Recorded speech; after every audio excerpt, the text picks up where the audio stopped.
Ladies and gentlemen, welcome back to the Crypto News Podcast. It's your host, Matt Seha. We are buzzing as always, still coming in hot from Mexico. And folks, it's going to swear, but I'll save the swear words for later on in the pod. But what the heck is going on in the crypto world right now? I can't wait to get into it with today's guest and star of the show. But oh my goodness, I've been glued to Twitter, to X. I felt like this part of the year we would have some good opportunities, some good shitcoins to print some money on. That's all gone. Melee and Hayden, the whole team, they pretty much, now I'm going to swear, they fucked us on everything. Hopefully we get it back, but I can't wait to get into it. Time for the intro. Today's guest, the one and only Austin King, co-founder and CEO of Omni Network, the abstraction layer for the Ethereum ecosystem.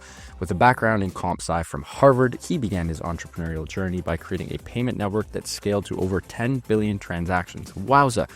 Before being acquired by Ripple. Today, Austin, alongside co-founder Tyler Tarsi, is leading Omni's mission to empower application developers to access users and liquidity across the entire Ethereum ecosystem without smart contract upgrades. We absolutely love to see it. Austin, welcome to the show, my friend. How you doing this lovely morning? I appreciate the intro there, hyping me up a bit, but yeah, appreciate you having me on, man. Pumped to have you on. Let's jump right into it here. Present day Austin and I recording on Wednesday, Feb 19. And guys, what a weekend. The Melee stuff was just absolutely wild. I was at dinner with my girlfriend for Valentine's Day. She used the loo for about, 2-3 minutes, as any degenerate does. And I'm pretty good at that. I never check my phone when I'm with her. It's just rude, not what I like to do. But I sort of had 2 to 3 minutes alone. We were on the beach, literally in the sand. It was lovely. And I was like, you know what? I had this little inclination. I had this feeling that mayhem was afloat. And I pull up Twitter. And the first thing I see is someone retweeted Melee's tweet saying, yo, we launched a shitter, come ape in. And then everything happened. I don't really need to set the table for you guys because I feel like everyone knows what's happening right now. But Austin, how wild is this? And then Hayden, turns out that he's slept with Melee's sister.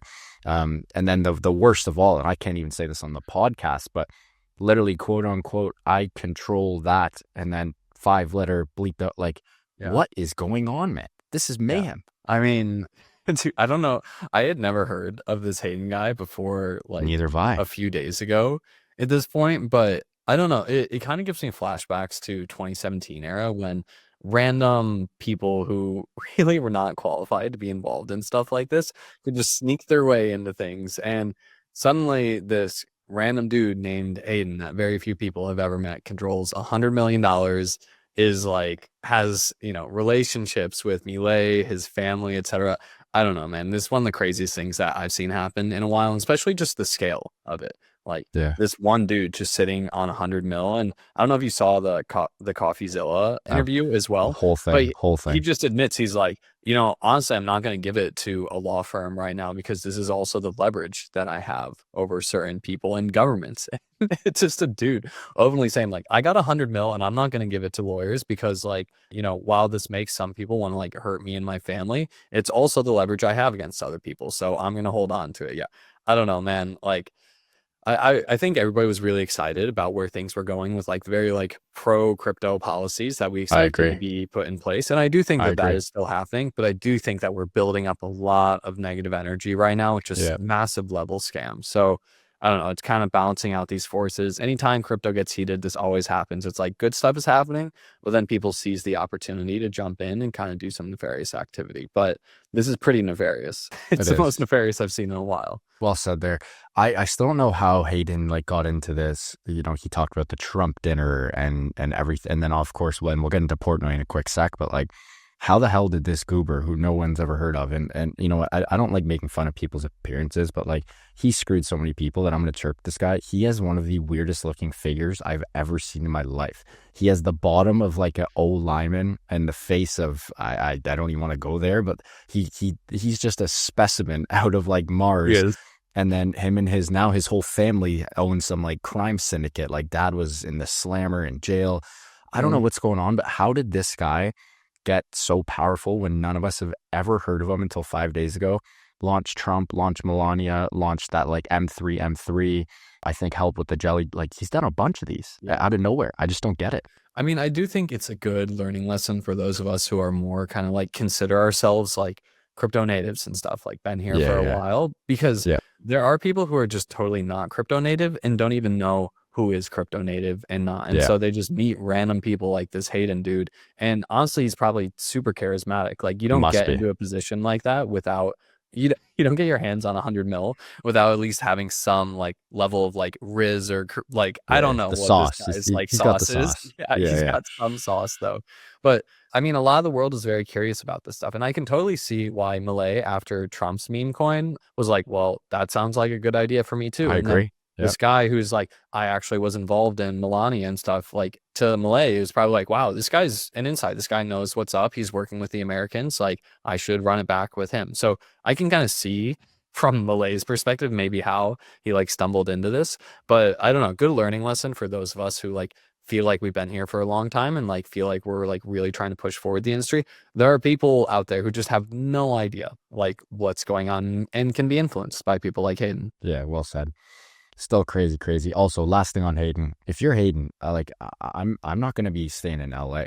You know what I mean? Like, and just on the record, Austin and I'm in I Dubai, have never messed people for hundreds of millions of dollars. I just never have messed with anyone, period. But if I were to screw over people and have multiple hot and cold wallets with 100 milli, I'm not staying in Los Angeles. Like, definitely not. you know, Yeah. I don't really get that. For sure not. Man, I don't get this guy at large, but that move as well. Like if I was pitting governments against each other, I would be going to like, I don't know, Switzerland, Dubai. I don't know. I haven't thought deeply about if you do like a large scale heist like this, what the like strategic move is, but it's not LA. I can guarantee that. Yeah, or go to like some island in like Africa or something. I don't know, but I'd be getting out of Dodge.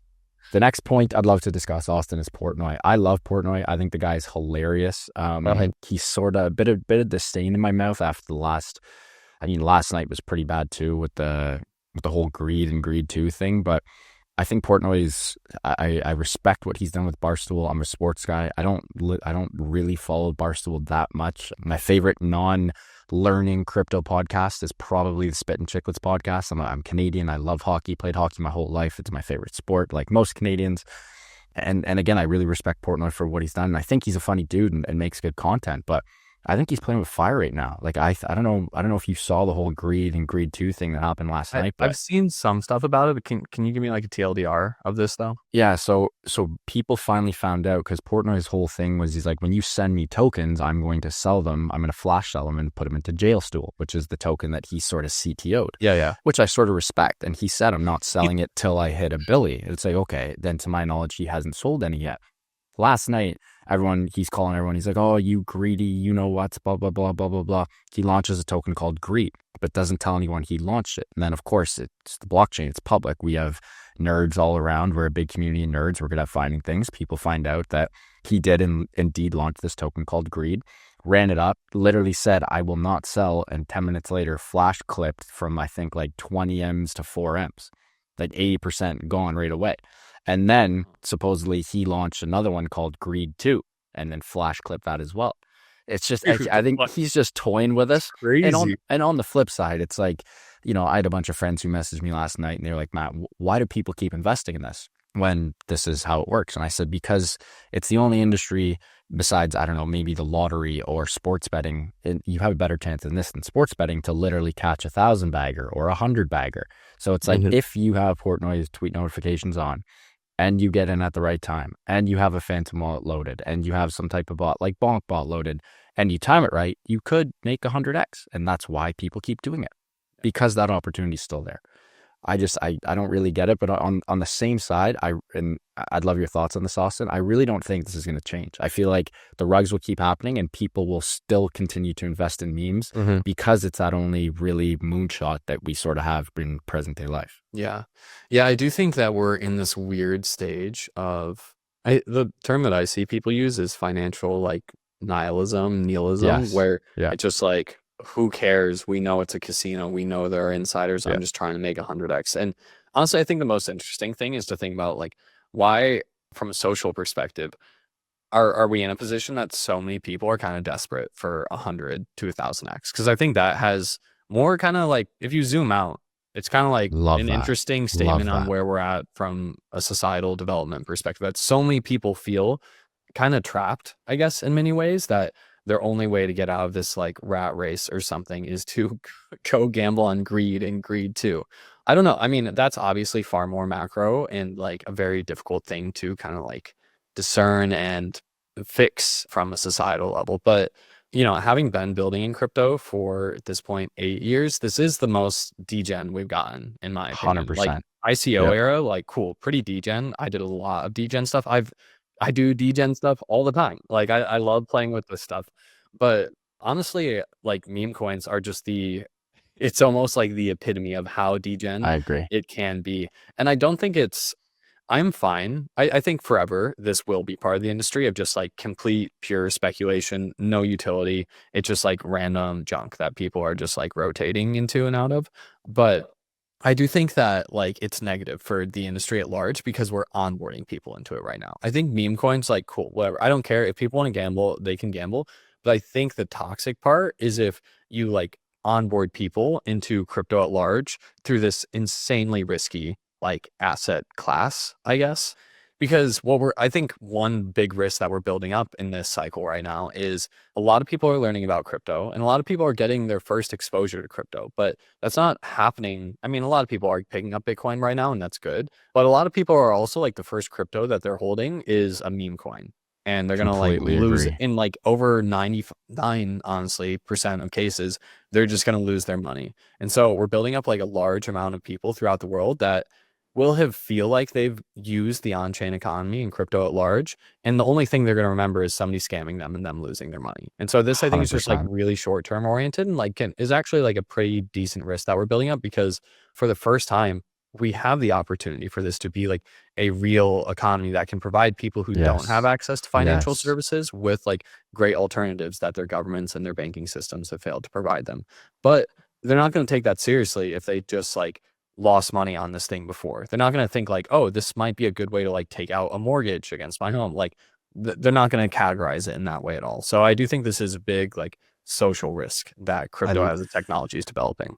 I love that point. You nailed that on the head. I'm a big believer in first impressions, and it's also like the energy, right? It's not just Mhm. about, well, it's a famous Maya Angelou quote. It's like no one remembers what you said or what you did. They remember how you made them feel. And it's Yeah. like if your first foray into crypto is, hey, I worked my ass off this month. I have $500 in savings. I put it into a meme coin. It's now worth $1. I'm down 99 ticks. Where it's like, okay, I think Bitcoin's going to hit 150K. I don't know about this year, maybe next year, hopefully sooner Mhm. rather than later. But if you put that 500 into Bitcoin right now, and in 6 months it's worth $750, like that's awesome for a lot of people. Making 50% in TradFi is unheard of, Yeah. you know. And it's like that's super safe. It's legit. But again, that first foray into crypto, what do? They go meme coins, and it kills the sentiment. I completely agree with that. But that's something we really need to work on. Yeah. Austin, before we get into Omni, one thing I'd love to discuss, and this is the only this is the only time I'm going to go at you here on this pod. Hit me. You're a bit of a Ripple guy, right? Yeah. Yeah. Yeah. Okay. Dig in, man. Hit me. Because I get so many requests, and I don't know what it is with Ripple, but like Mhm. I'm in a spot where all of my normie friends hit me up. Like Yep. I'm getting multiple texts every single day. Last week I got a text from someone who I partied with at university who I haven't spoke with, and I'm 30. I just turned 30, Yeah. Yeah. literally 11 years ago. He Mhm. hit me up. He's like, yo, Maddie, what coin should I invest in? I spoke to so-and-so. They said you're in crypto. They said you have a podcast. I listened to it. And they said, but you were chirping Ripple on the podcast. Yeah. All of my friends invest in Ripple. Should I invest in Ripple? So Yeah. I just want to throw that over to you. Why do you think, give me your TLDR on Ripple, and why do you think so many normies reach out to me and just my other crypto friends? They always get asked about Ripple. What is it about Ripple that Yeah. everyone that the normies want a piece of the pie? I still don't really get that. Yeah. So just for a little bit of context, I have built across Bitcoin, XRP, Ethereum. Actually, the only like larger chain, I guess, that I haven't like worked on directly is Solana so far. So, and that's throughout the 8 years that I've been building in this industry. So I've always had a very like multi-chain. Each of these things have their own value proposition. I think one thing that drives people who identify as crypto native crazy is when their normie friends hit them up and say like, yo, I think I'm going to buy some XRP. And we're all like, why? Are you kidding me? Why? Like, start losing our minds. But I mean, that's almost like a data point in itself. Like, why is it a meme to us that our normie friends hit us up about XRP? And really, I think what it is it's not that people like they're buying into a different vision. It's not that these are people who like really are deeply libertarian and want like alternatives to that they want like sovereign money and stuff. That's not what they feel they're investing in. And frankly, they don't care about that, or else they probably would have bought Bitcoin.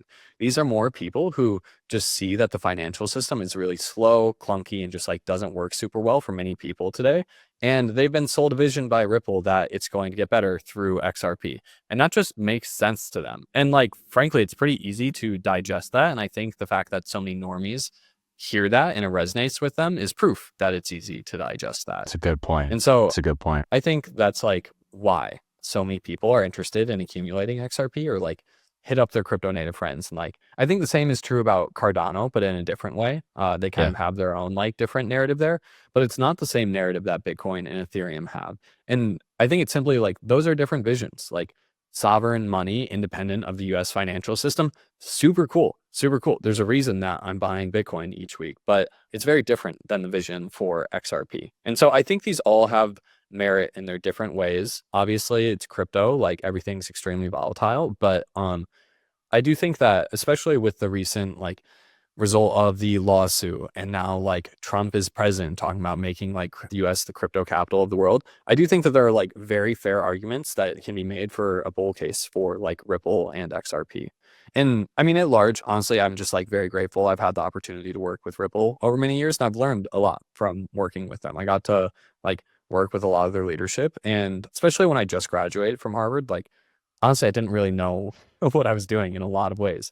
And I was like mentored by various people there and it helped a lot in my like personal growth. That's awesome. I mean, that was honestly one of the better explanations I've heard on why the normies love XRP. And it makes total sense because our current financial system is so fucked. Like that's something that they at least have a pain point with, you know? Yeah. Like when you explain like, oh, Bitcoin, digital gold, sovereign wealth, blah, blah, blah. Or when you explain ETH, it's digital gas, like they're sort of like, well, I get why they don't get it, but XRP is pretty freaking easy to understand. I personally don't think XRP is going to hit their goal of what they want. That's just my opinion. But as someone who understands marketing and just the social value and the narrative point of everything in life, like it does make sense, you know? I do. Yeah. So I do see some crazy price.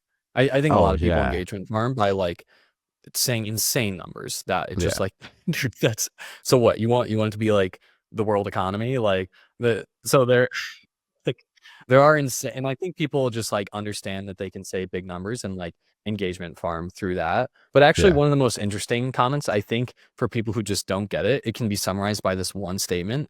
I was watching this video and this guy was like, the thing that people don't get about why Ripple is better than all these other coins is you can call them. If something goes wrong, you can call them and they will help you fix your problem, which it's like, okay, there's multiple layers to, okay, but the fact that that was a value proposition to them just makes it very clear. It's like, they're not in it for sovereign money. They're in it because they see a tech company that can like improve the existing like banking system in the US and the rest of the world's financial system. Yeah, well said.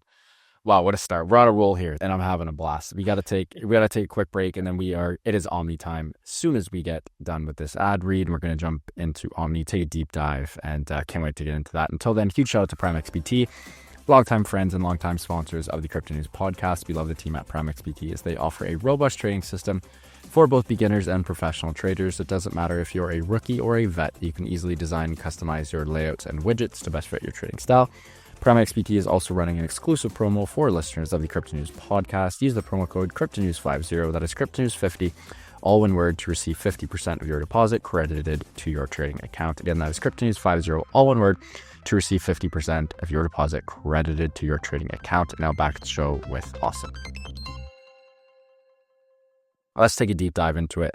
Omni-chain, I mean, heck, we just went, that was a great little deep dive. Memecoins, Portnoy, Ripple, Cardano, we did it all. We started off with all the normie friendly stuff. Now, for the normies who are still listening, this is going to be a little tough to understand, but we have one of the sort of cross-chain and abstraction gurus in crypto in the pod.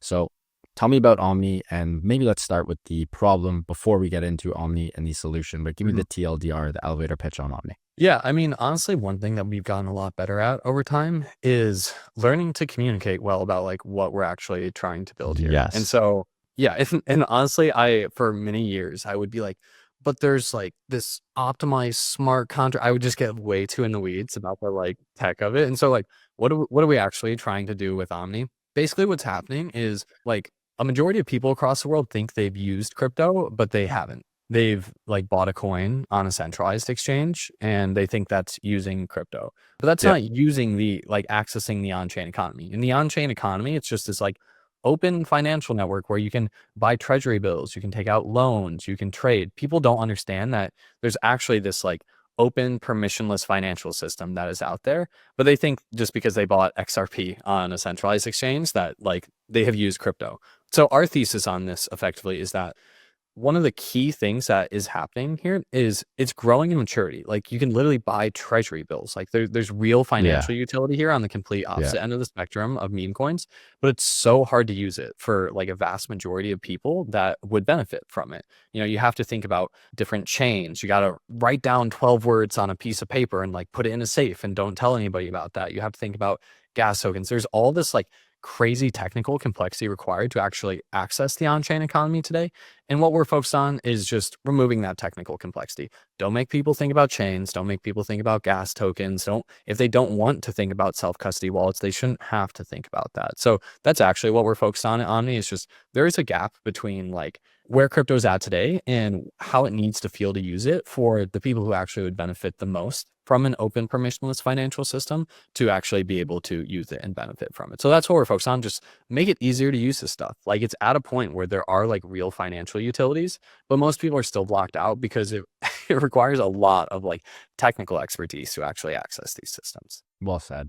Give me sort of that was a great way of describing the problem and the solution there, but walking through Omni as a whole, whenever I've used the term account abstraction or abstraction layers to, again, what the normie will sort of be the theme of this pod, but their head is just straight in the clouds. It's going in through the right ear, out through the left ear. They're like, Maddie, what the hell are you talking about? Walk me through the importance of account abstraction, abstraction as a whole, abstraction layers, and why we need it, why it's so important, and specifically for what you guys are doing on Ethereum, which is where still Solana is making moves, but we're still the majority of crypto and applications live. Yeah. So we're actually we plan to do this for the whole on-chain economy. The initial version of this network works within the Ethereum ecosystem, but long-term it will include these different crypto networks. So our goal here really is to create just like a simplification layer to access these on-chain financial services. And so how does that actually work? It's actually very similar to Robinhood and Citadel. And so people, throughout America can access the stock market in a very simple way through Robinhood. They pop it open, they click some buttons and they buy $100 of Apple stock. They don't need to think about like the New York Stock Exchange and like what type of order is being placed and like what slippage happens. They don't need to think about any of that. They just click the buttons and they get what they want done in a very simplified way.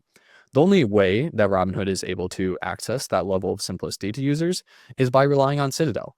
So Citadel effectively takes those user requests and goes to the exchanges, does the complicated stuff for them, and then just sends a confirmation back to Robinhood like, cool, we got the Apple stock for the user. Omni is very similar from an architecture perspective. So it's a way for a user to be like, I've got $100 and like, okay, I guess it happens to be on Optimism. Got $100 here. I want to go pick up $100 of treasury bills. And like that happens to be on Ethereum L1. They just sign a transaction and like, that's all they need to think about at that point. They don't need to think about bridging. They don't need to think about wrapped assets or gas tokens or any of this. They just submit the transaction. And what happens there is actually there's like market makers, hedge funds, etc. out there that compete to fulfill that request for the user. So instead of it just being Robinhood and Citadel, it's just like any application that's out there and any market maker hedge fund that wants to fulfill these requests for users. And the really cool thing is that with Omni, it's a blockchain. So it's open, it's transparent. Anybody can see what these auctions look like. And so they know that users are always getting the best outcome. Unlike, Robinhood and Citadel, where everybody knows that there's some deal that they have. They don't know exactly what's going on. And it makes people wonder, like, am I getting screwed over by Citadel every time that I use this app? Yeah. But because it's an open platform, you can just always guarantee that you're getting the best deal as a user. So that at large, it's like, how do we massively simplify access to the on-chain economy? It's the same way that Robinhood did it. It's like a process where a user just says, I want this to happen, and like, here's $100. Sophisticated people go take care of all that, and then they just send it back to you, and you're like, okay, cool, it's done. Yeah, I mean, that's all world. Obviously, you guys had to, I just want to talk about sort of the cross-chain thing. Is there like, is there, what's the right word here? Is it pressing, or is this like a time crunch to jump on to Sol with just how much, volume and how many different applications are really building on Sol? A lot of real world applications like the RWA stuff, the DeepIn stuff, like, again, you guys are on ETH. It's the bread and butter. It's a no-brainer to start on ETH when you guys did. But is there this like, sort of internal pressure to be like, shit, we got to work some magic on Sol ASAP? I would say I'm not like freaking out, but it is something we're developing internally currently. So like engineering resources are being allocated to that right now. Gotcha. It's not like I feel like we're going to miss the meme coin wave and be like screwed after that. That's not how I'm thinking about it. But it is something like, I mostly think in regards to, from a pretty zoomed out perspective, I think there's a lot of tribalism in the space. And how I think about it really is just like, what's the size of the on-chain economy, and what percent of that on-chain economy are we able to give access to users? And Sol is undeniably a large part of that at this point. And so that's just like a very simple like stack ranking methodology of what we're prioritizing in terms of expanding to internally. I love that. Walk me through a couple of the products that you guys have. Maybe products is the wrong word, but Solvernet, the SDK that helps, sort of break the status quo in a very simple way, literally one implementation, and you can access the entire ecosystem and get a shit ton of additional users. Seems like a no-brainer. I feel like the inbound sales team, I mean, heck, sign me up for the inbound sales team at Omni. You guys are probably getting blown up all the time. They're probably a super easy sell because the tech's so good, the team's so good. But walk me through Solvernet and that SDK and how you guys work. A lot of magic there. Yeah. So it's funny because we weren't always selling Solvernet. That's actually more, we kind of created the design for that in like Q3, Q4 of last year. And what we were doing before was what these other like cross-chain interop protocols had been trying to sell. So, cross-chain dApps was a meme for a long time where, like Layer Zero and Wormhole, like build a cross-chain dApp with our interop protocol. And so we actually were like building a competing product at that point in time. The thing that we ran into though, like we got, I think it was like 40 teams building with us. But what I was kind of like able to see through is like, these people are building with us because they care about not necessarily the product. It's kind of these auxiliary things that we're offering them. Like they like co-marketing with us. They like how we're introducing them to investors. They like how we're coaching them on like go-to-market at large. And so it was honestly like an interesting, if you think about it, not from a crypto lens, but from just like an iterating the product market fit lens, reading through that customer feedback, and like seeing between the lines, like, wait a minute, like they're kind of doing this like to get these auxiliary things and not for the product. And so at large, really what happens here, cross-chain dApps are never going to work. And there's a reason that, these companies that have raised like 100 mil, like 200 mil have failed to drive any adoption around this really. Like there's probably, for all the listeners out there, like think about one cross-chain dApp that has like really thrived in your head. Maybe one comes in. And so it's kind of like weird, like how these companies raised this much money and failed to deliver on this. And I mean, I can tell you from our experience, it's really hard to build these things. You have to like redesign your smart contract architecture. You have to like, smart contract devs are hard to find in general, let alone ones that are good enough to design a system that's like across multiple chains. You have to think about absolute nightmare, finality and reorgs. Like it's very intensive. So effectively, this is going to take you like 4 months at least to build out. It's going to definitely be the number one thing that your engineering team is focused on. Then you're going to have to pay like $100,000 in audits. That's going to kick your launch timeline back another like 2 months. So effectively, it's just like the cost of getting that is $100,000 and 6 months, not even including what you're paying the smart contract devs. So that's like huge. That's hugely expensive. And sorry to interrupt, and you are literally, when you build anything cross-chain or anything bridgey like that, you are literally target number one for North Korean Lazarus group. 100%. They are literally just waiting to just destroy you. Like, which is insane. The number one way to like get screwed in this industry is build something that gets hacked. And if you're building a cross-chain app, your likelihood of getting hacked is way higher. And like people know that. Good. And so that's like really why, despite these companies raising so much, they haven't been able to drive adoption of this like design paradigm. And so we kind of like took this feedback and we're like, okay, if people just like can't justify building cross-chain apps, our mission has always been like, make it easy to access all the users in the on-chain economy. So like, how do we provide that? And we ended up coming to this design for SolverNet where it's almost like we completely take the work off of the teams that are integrating it. And it's just this network that exists around them so that it doesn't matter if the user has money on Optimism and the app is on Arbitrum, they can just make a transaction, and to them, like magically this money will go into the protocol on their end. And they can do that without the devs actually doing any work on the smart contract side. It's only a front end SDK that is required. So this literally takes a week and you don't need to audit it because it's just a front end SDK and there's no smart contract changes. And so actually our like product offering has gotten so much better, honestly, over the past 6 months, where being able to sell this is so much easier. And we're seeing this with teams that we're working with. So like Symbiotic is the first team that we've been going like really hard on this with. They have like over $1 billion in TVL. And I talked with them initially. They had this whole idea for this like cross-chain like architecture. And I just had a meeting with like their CEO and their lead engineer. I was like, okay, cool, walk me through this. And then I was like, cool, we've got that in our heads. Now think about this design paradigm. And I walked them through how SolverNet works. I'm like, this will take you a week. You won't have this like additional hacking risk. You won't have to think about all these different things. And it just makes sense to engineers. And honestly, it comes from my co-founder and I both being engineers ourselves. I love that, man.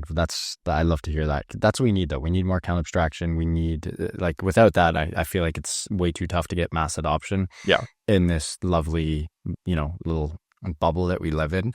Anything, I do want to jump into some regulatory stuff and some more fun stuff, but any news popping off Omni related over the next couple of days, weeks, months that you can drop on the pod? Yeah, I think the number one thing to watch right now is like, or to understand, is the first thing that we're doing here is this SolverNet SDK. And what this does is it allows developers to accept funds from anywhere. So this still requires that users are in the on-chain economy though.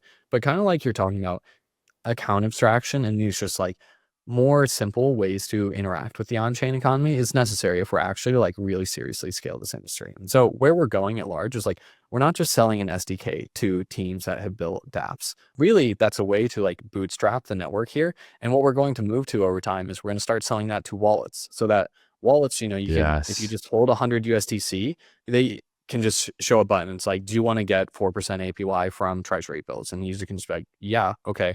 They click the button. They don't need to think about anything, but like the wallet is able to offer that service. And it opens up a new business model to the wallet as well, because they can just take some percent of the yield generated from that. But where we're going to go past that is centralized exchanges. So all these people who like think they've used crypto, but they haven't so far, they're just like leaving their coins on these exchanges. They'll be able to just click a button and similarly access the on-chain economy. So we're really kind of like stepping up the steps of abstraction and simplicity here. So short term, it's about this SDK. Long term though, our goal really is to become this like generalized interface to the on-chain economy that just massively simplifies the way that people can like benefit from the services that are out there. I love that. Great episode, man. We are a little tight for time. Last question. Cool. Just on sort of regulatory stuff, your current sentiment about the market at large, not including Memecoin Mania and all the shit show. And then just sort of tie that into how far are we from finally getting that like Robinhood-esque app that is truly on chain? Because I'm still in the camp that the two biggest use cases in crypto by a country mile present day are centralized exchanges and stablecoins. Without those two, like really our world doesn't work. You need stablecoins for obvious reasons. Also, I was in Argentina back in Q4. I got to see the use of stablecoins firsthand. So many people literally get paid right away. What do? Spoke to a bunch of Argentines, super nice people. As soon as they get paid in their shitty currency, they rip it over to Tether and then they hold it in Tether and pay as you need. You can go up to the Cambio guy, the money change guy. You can give him Tether. He gives you cash. It's pretty sick. You can also pretty much live off the books, but you didn't hear that from me. And then of course, centralized exchanges where it's like, it's everyone's first sort of step into crypto, unless you have, someone in a back alley or someone in the mafia. Like you can't really join the crypto world without getting paid in crypto. You need a centralized exchange. Those are my two big use cases. But going back to the question, give me your whole take on when are we going to get that killer social app, whether it's a Robinhood, whether it's like an Insta or a Snap or a Twitter, TikTok, blah, blah, blah, and tie that into the whole regulatory sentiment and how I personally think we're still in a pretty darn good setup for where we've been and where we got to go. Yeah. So I see like two very macro bull trends happening right now. The one to most directly answer your question is tokenization. Like, what do I think the killer use cases are going to be here? I think it's going to be able to access high quality financial assets in the on-chain economy. So the on-chain economy is fantastic because there's literally a world of access out there. What it's starved from today, though, is high quality financial assets. And like meme coins represent the like complete opposite end of the spectrum, where it's like these tokens openly admit that they're pointless and that there is no utility there. And so we've kind of built up the infrastructure so that transactions are nearly free, they're nearly instantaneous. And what we actually need now is just high quality financial assets. And this will just make it so that, like if people across the world can easily acquire like stocks in Apple, just like various US companies and other like financial systems across the world, if they can acquire bonds or treasury bills, this will be like a very serious upgrade to kind of how they are engaging with the financial system today. So that, I think, like, what is the like killer use case going to be over the next 2 years? I think it's all going to come downstream of tokenization.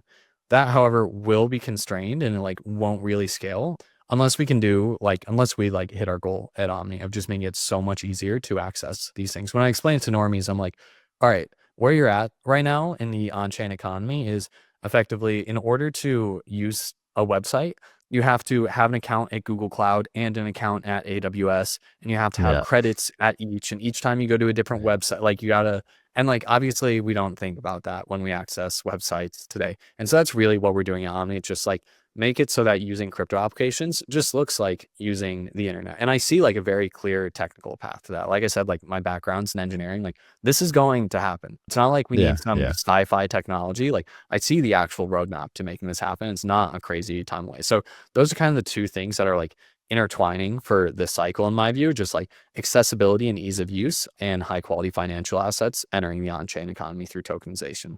Then we have this little, kind of variable that's bubbling up here, and it's like meme coin scams. Like, like, is that going to get bigger than these two? And is that going to cause like a lot of FUD in the cycle? So I think that's the balance that we're seeing in the market right now. And for like investors out there, that's how they should think about it. It's like, okay, we're going to see higher quality financial assets. That's going to increase the number of use cases. And then we're going to see teams like Omni making it way easier to access those financial assets. Cool. Okay. That's kind of how the industry is going to mature. But how big is this like scam thing going to get? And is that going to bring a lot of like negative attention to it? So that's how I think about it strategically, both as like somebody building in this industry and as an investor. Well said. Austin, what an episode. Really appreciate you coming on, dude. This was a blast, and would love to have you on for round 2. Before we let you go, can you please let our listeners know where they can find you personally and, of course, Omni online and on socials? Yep. So I'm on Twitter, 0xASK. Kind of a weird handle. I might change it down the line, but 0xASK. Yeah, I've been posting way more there recently. I think I might start doing videos sometime soon. We'll see. I don't know. But that's where you can find me. Omni.network is the website for Omni. And then on Twitter, it's OmniFDN. So like FDN. Yeah. So Omni Foundation. Yeah. You got it. Folks, what an episode with Austin King, CEO of Omni Network. He was bringing the noise. We discussed a little bit of everything: Memecoin Mania, XRP, Cardano, creating the abstraction layer for the Ethereum ecosystem, bit of regulation, tokenization, and of course SolverNet SDK, the secret sauce to mass adoption. You name it, we covered it. Huge shout out to Austin and the team for making this happen. If you guys enjoyed this one, I hope you did. Please do subscribe. It would mean the world to my team and I. Speaking of the team, love you guys. Thank you so much for everything. And back to the listeners, keep on growing those bags and keep on staying healthy, wealthy, and happy. Go touch some grass and keep on printing, guys. Love you all, and we'll see you on the next one. Ciao.